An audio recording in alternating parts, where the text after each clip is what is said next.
नमस्कार, मैं हूं राघवेंद्र दुबे। आप देख रहे हैं राघवेंद्र दुबे ऑफिशियल।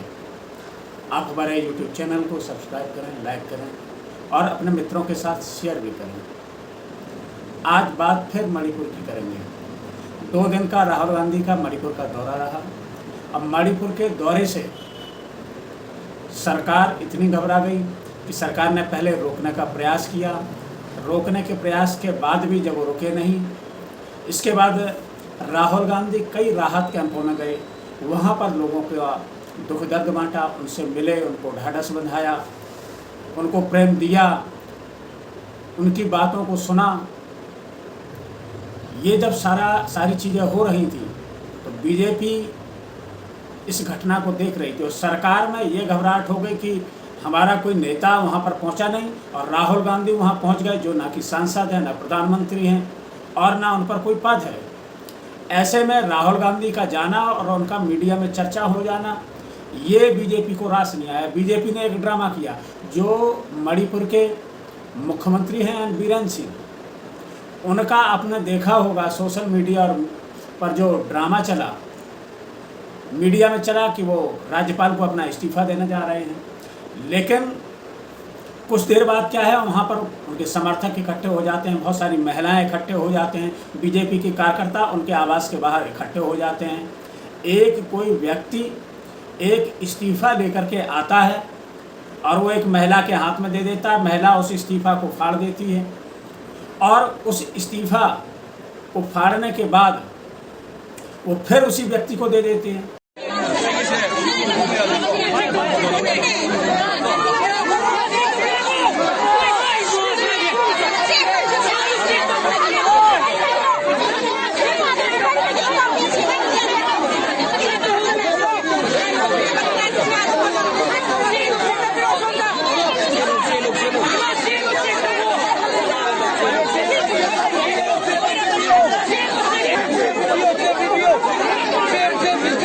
और वह व्यक्ति उस फटे हुए इस्तीफे को दोबारा फिर जोड़ता है, फ्रेम करता है, उसको सोशल मीडिया और मीडिया में वायरल करता है, वही सब जगह चलने लगता है। तो यह ड्रामा हुआ एन बीरेन सिंह की तरफ से। जिसको इस्तीफा देना होता है वह तो इस्तीफा जाकर के दे देता कि दूसरे को, किसी को सौंप दिया, कार्यकर्ता को सौंप दिया कि जाओ आप इस इस्तीफा को ले जाओ, आप देख लो इसको फाड़ना है या रखना है। लेकिन सरकार पर दबाव था, मणिपुर सरकार पर दबाव था नैतिकता का, केंद्र सरकार पर दबाव था नैतिकता का।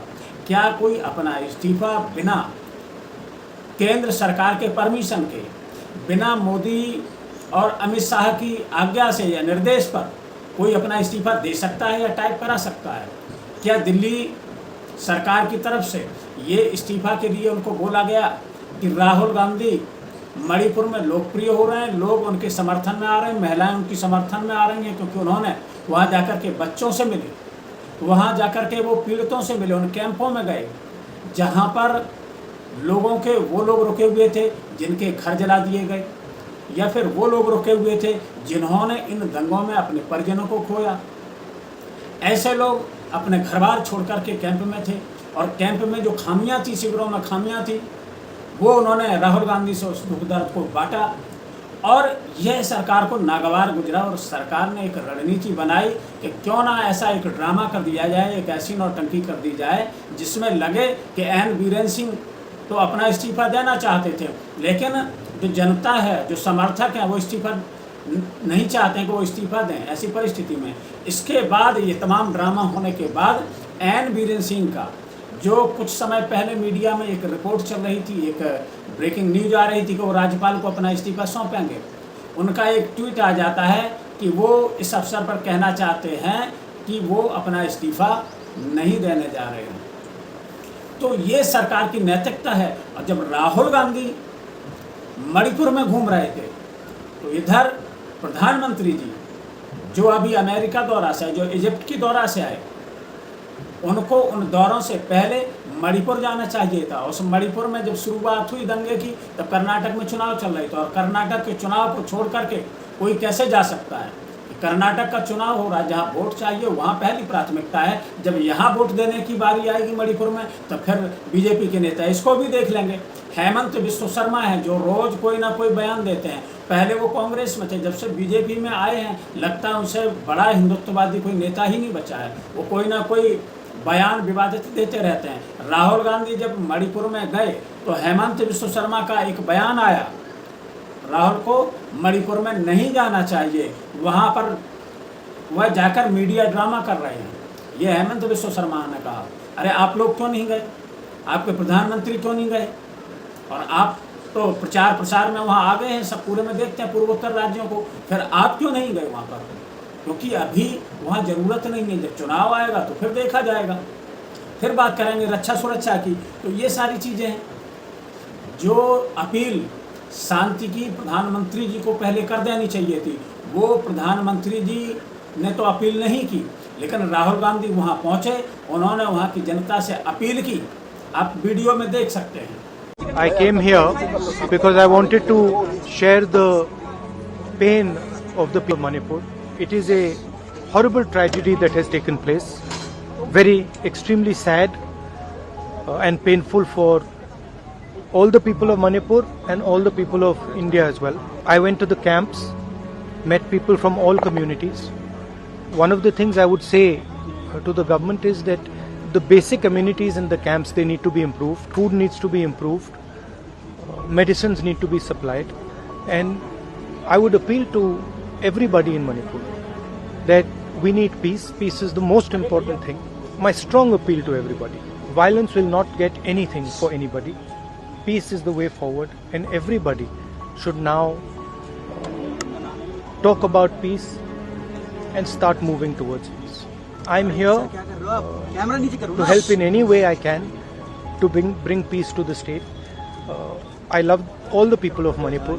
मणिपुर को शांति की जरूरत है, हिंसा से कुछ नहीं होने वाला है। मैं यहाँ हाजिर हूँ, जो भी मैं कर सकता हूँ, जो भी मदद मैं कर सकता हूँ शांति के लिए, मैं करने के लिए तैयार हूँ। धन्यवाद। प्रधानमंत्री की चुप्पी, सर पीएम की चुप्पी पे क्या कहेंगे? राहुल जी, पीएम की चुप्पी पे आप क्या कहेंगे? देखिए, पीएम ने एक शब्द नहीं बोला है सर। देखिए, ये यहाँ मैं कोई राजनीतिक स्टेटमेंट करने नहीं आया हूँ, मैं इन चीजों पे कमेंट नहीं करूंगा। मैं सिर्फ चाहता हूं कि यहाँ पे जल्दी से जल्दी शांति आए। धन्यवाद। कि राहुल गांधी ने शांति की अपील की और जो प्रधानमंत्री जी को करना चाहिए था। राहुल गांधी शांति का संदेश दे रहे हैं, इधर राहुल गांधी शांति का संदेश दे रहे हैं, मणिपुर का दौरा चल रहा है, उधर प्रधानमंत्री जी दिल्ली विश्वविद्यालय जा रहे हैं, वो भी मेट्रो की सवारी कर रहे हैं। और मेट्रो में इस तरीके से उनको दिखाया गया मीडिया के द्वारा कि वो जहां यात्रा कर रहे हैं वो एक आम आदमी की तरह जा रहे हैं, टोकन भी ले रहे हैं, टोकन लगा करके तभी वो निकल रहे हैं, कोई उनको वीवीआईपी व्यवस्था नहीं मिली। लेकिन जब देखेंगे कि प्रधानमंत्री जहां जा रहे हैं, जब मेट्रो के कंपार्टमेंट में बैठे, तो वहाँ आप देखिए कि कोई भी व्यक्ति उस समय नहीं था, खाली था। और बात आती है, आप देखेंगे कि जो शॉर्ट्स में विजुअल्स में आप देख पाएंगे कि बहुत ज़्यादा प्रोटोकॉल का फॉलो नहीं किया जा रहा और आम यात्रियों को कोई तकलीफ ना हो इस बात का ध्यान रखा जा रहा है। लोग आराम से आ जा रहे हैं, प्राइम मिनिस्टर के पास तक का भी एक्सेस कई सारे जो आम जन हैं, लोग हैं, उनको मिल पा रहा है। तो इस बात को दिखाता है कि हमने पहले भी देखा कि लोग प्राइम मिनिस्टर के साथ आकर के सेल्फीज भी ले रहे थे, इससे पहले भी जब मेट्रो राइड हुई हैं और वो प्राइम मिनिस्टर के पास तक आते हैं। तो प्राइम मिनिस्टर मोदी इस चीज को भी इंश्योर करते हैं कि क्योंकि हम जानते हैं कि ऑफिस का समय होता है, ये जो पीक आवर का समय माना जाता है सुबह 9 से लेकर के 11 बजे के आसपास तक का, तो लोगों को दिक्कतों का सामना ना करना पड़े, बहुत ज्यादा प्रोटोकॉल्स को फॉलो। पूरा अगर आप स्टेशन देखेंगे, मेट्रो स्टेशन, वहाँ पर भी कोई व्यक्ति आपको दिखाई नहीं देगा, वह एक आम आदमी की तरह गए। फिर इसके बाद कुछ लोग जो पहले से तय थे वो लोग उसमें बैठे, उनसे बातचीत हुई, वो भी अपने को बताते हैं कि वो भी बीजेपी से जुड़े हुए हैं। तो ये एक इवेंट किया गया, वो भी दिल्ली विश्वविद्यालय में जाने से पहले एक फरमान जारी कर दिया गया कि कोई भी स्टूडेंट या और कोई भी व्यक्ति काला कपड़ा पहन के नहीं आएगा। तो प्रधानमंत्री जी को काले कपड़े से क्यों डर है? क्यों उनको डर लगता है कि कोई उनका काला कपड़ा पहन के आएगा और उनका विरोध हो जाएगा, जो उनकी छवि बनी हुई है वो छवि कहीं से खत्म हो जाएगी। इस तरीके के प्रधानमंत्री जी को जो उन्होंने इसलिए वो किया कि वो भी देखें कि जो खबर मणिपुर में चल रही है, मीडिया ने तो राहुल गांधी को उतना दिखाया नहीं जो मैन मीडिया है, लेकिन मीडिया ने क्या दिखाया? प्रधानमंत्री जी की जो मेट्रो की यात्रा दिखा दी, कैसे आम आदमी की तरह वो यात्रा कर रहे हैं। दूसरा मीडिया, जब मणिपुर जल रहा है यहाँ पर, लेकिन मीडिया दिखा रही है खबर फ्रांस की, क्योंकि फ्रांस में एक पुलिस के द्वारा एक मुस्लिम युवक मारा जाता है, तो मुस्लिम जब एंगल मिल जाए तो इससे बड़ा मीडिया के मुंह में तो लार आ जाती है कि ये तो बड़ा अच्छा मुद्दा मिल गया है, चलिए इस पे ही बात करते हैं। मणिपुर जल रहा है, जहाँ 130 से ज़्यादा लोग मारे जा चुके हैं, 250 चर्च जला दी गई हैं, जहाँ 1.5 दर्जन मंदिर जला दिए गए हैं। वहाँ पर जो स्थिति बनी, जो लोगों की दयनीय दिशा हुई, उस पर विचार करने के अलावा या उनको राहत देने का काम करने की जगह मीडिया को जो खबर चलानी चाहिए थी, मीडिया को जो जगाना चाहिए था, वो मीडिया ने जगाने का काम नहीं किया। यहाँ तक कि राहुल गांधी का दौरा हो रहा है और मीडिया ट्वीट कर रही है, फ्रांस में जो आग लगी हुई है उसकी बात कर रही है। तो जो मीडिया, जिसको लोकतंत्र का चौथा स्तंभ कहा जाता है, वो अगर इस तरीके की हरकत करेगी तो फिर बात कैसे बनेगी।